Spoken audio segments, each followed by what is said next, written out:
법률안 심사를 위해 김윤덕 국토교통부 장관께서 출석하셨습니다. 이 안건들에 대해 대체 토론하실 위원님 계십니까? 네, 김기표 위원님. 네, 경기도 부천시열 김기표입니다. 장관님, 예, 수고 많으십니다. 그 경인고속도로 지하화 얘기 들으셨나요? 예, 예, 인천에서 경인고속도로가 오는데 서울로 오는데 저도 고속도로를 타고 지금 국회로 출근을 하고 있습니다. 그런데 예, 이게 굉장히 이제 정체가 돼서 고속도로에서 기능이 거의 없어졌다고 하거든요.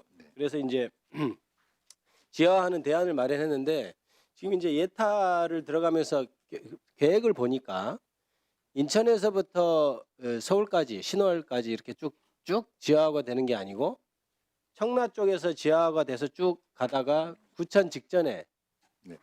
인천 끝 부분에 서운 IC에서 다시 올라오고 다시 지상으로 가다가 신흥 IC에서 다시 지하로 파가지고 그다음에 고강 IC 그러니까 신월 가까운 데서 다시 나오는 구조거든요. 예. 근데 이렇게 되면 실제 그래서 지상은 지금 왕복 8차선으로 돼 있는데 6차선으로 줄이면서 이제 고속도로가 일반 도로 한다는 거고 그다음에 지하는 왕복 4차로를 지금 만든다는 겁니다. 네. 그러면 산술적으로만 계산해 봐도 사실 왕복 2차로 정도가 느는 것인데 이 총 사업비가 2021년 말 기준으로 1조 3,780억 원으로 지금 예정이 돼 있거든요. 아마 더 늘어날 것으로 보입니다. 그런데 문제는 이렇게 해놓으면 인천에서 서울 오는 사람도 다시 지상으로 부천 부근에서 차가 나와야 되니까 크게 시간이 절약되는 것도 없고 문제는 부천에 사는 사람들은 이 지하 차로를 이용할 실익이 없는 반면에 부천 지역에서 나오는 차 들어온 차 때문에 오히려 교통은 더 복잡해지고 그다음에 지상을 고속도로에서 일반도로 전환해서 6차로로 만들어 버리면 이것을 이제 부천에서 또 부천시에서 관리해서 재정 부담은 늘어나고 즉 결과적으로 말하면 국가에서 1조가 넘는 돈을 쓰는데도 불구하고 교통으로는 전혀 제가 보기에는 도움이 안 되고 오히려 부천 지역에 있는 부천 지역은 교통 체증이 더 심해지면서 관리비만 더 들게 생겼다. 이게 지금 예타 어떤 보고서를 본 저희들의 중론이거든요. 그래서 제가 국토교통위에 있을 때도 이건 그렇게 할 게 아니고 인천에서 아예 신월까지 전체적으로 지하로 한 번에 가게 해서 인천 지역 주민들이 서울로 바로 올 수 있도록 그렇게 좀 하고 부천은 부천대로 지상을 좀 이용해서 이렇게 가면 교통이 분산되면서 그러면 부천 지역도 괜찮고 인천 지역도 괜찮은 것 아니냐는 대안을 제가 제시를 해서 예타할 때 그 부분이 반영이 된 것으로 알고 있습니다. 장관님께서는 이 부분에 대해서 혹시 들으신 바가 있고 어떻게 생각하시는지 좀 답변을 드릴 수 있을까요? 일단 의원님 의견에 좀 걱정과 우려가 상당히 합리적이라고 저희들은 생각하고 있습니다. 예. 다만 그래서 지금 타당성 그 용역 조사가 곧 들어가거든요. 예. 그래서 용역 과정에서 그 문제를 좀 구체적으로 살펴가지고 좀 반영할지를 최종 판단하는 좀 그런 과정으로 노력을 해보겠습니다. 예. 예. 예. 예, 알겠습니다. 네, 수고하셨습니다. 네, 김용민 위원님. 네, 남양주병 김용민입니다. 의사일정 56항의 여객자동차법 일부 개정 법률안이 있는데 이 내용이 플랫폼 가맹 사업자 그러니까 배회하는 택시가 배회 운송을 하고 배회하다가 이제 승객을 태웠을 때 이제 문제인데요. 그때도 플랫폼 가맹 사업자에게 수수료를 줄 것이냐 말 것이냐가 문제가 됐는데 이제 이 법은 수취 요구 금지 의무를 부과하는 법으로 통과가 돼서 왔습니다. 보니까 그 플랫폼 가맹 사업자와 택시를 운행하시는 기사님들 간에 이견들이 있었던 것 같은데 조정이 좀 됐습니까?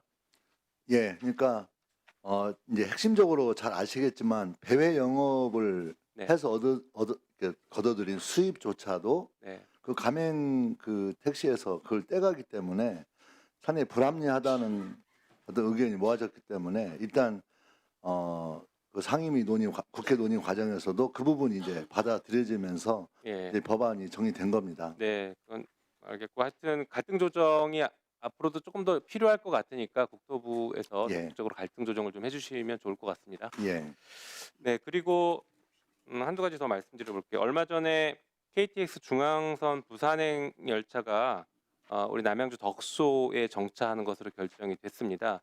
이게 이제 수도권 동북부 교통 편의를 네. 고려한 결정이라서 환영을 할 일입니다. 예, 네. 잘 결정해 주셔서 감사한데요. 근데 이것과는 별개로 같이 똑같이 수도권 동북부에 굉장히 중요한 교통축을 담당하는 8호선 별내선 연장이 있습니다. 이게 서울도시철도공사가 어느 날 갑자기 감축 운행을 하겠다라고 발표를 해버렸습니다. 네네. 그래서 이 열차를 이용하는 구리, 남양주, 수도권 동북부 쪽에 사시는 굉장히 많은 시민들이 열차를 이제 이용하고 있는데 이용률이 30% 이상 증가했거든요. 예. 그런데 갑자기 감축하겠다라고 발표를 해서 굉장히 큰 문제가 됐습니다. 네네. 다행히 구리시와 남양주시와 또 지역 주민들 등 여러 이제 정치인들 포함해서 문제 제기를 해서 어제자로 감축 운행 계획을 철회를 했습니다. 예.